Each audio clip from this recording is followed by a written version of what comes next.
Ciao raga, musta naga? Welcome sa inyong lahat. I am Chad and I will be your guide. Baka nabalitaan mo na din pero hindi masyadong malinaw sa iyo yung tungkol sa adjornamento ng ginawa ni IMS patungkol sa IZE 2026. Kaya pakinggang maigi areraga para malaman mo kung mayroong dapat ka pa bang gagawin dahil sa pagbabago na yan sa IZE 2026. Available na ang bagong modeli ng DSU o Dichiarazione Sostitutiva Unica na iyan ay kailangan para sa calculation ng IZE.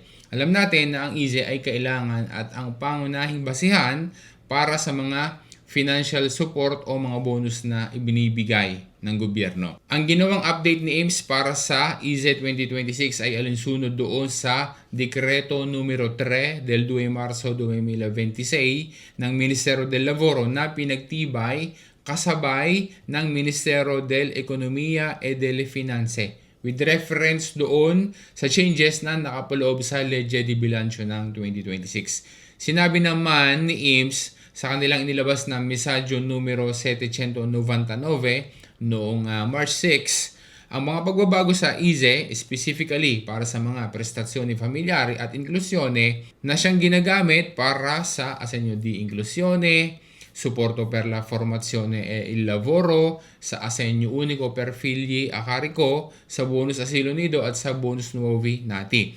Dahil sa update na iyan sa modelo ng DSU para sa IZE 2026, ano ang gagawin kung ngayon pa lang magpapagawa ng IZE?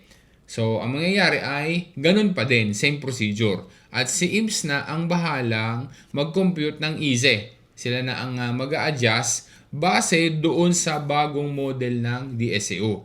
Paano naman yung iba na prima pa, dati pa nakapagpagawa na at meron na silang IZE 2026? Ano naman ang gagawin nila?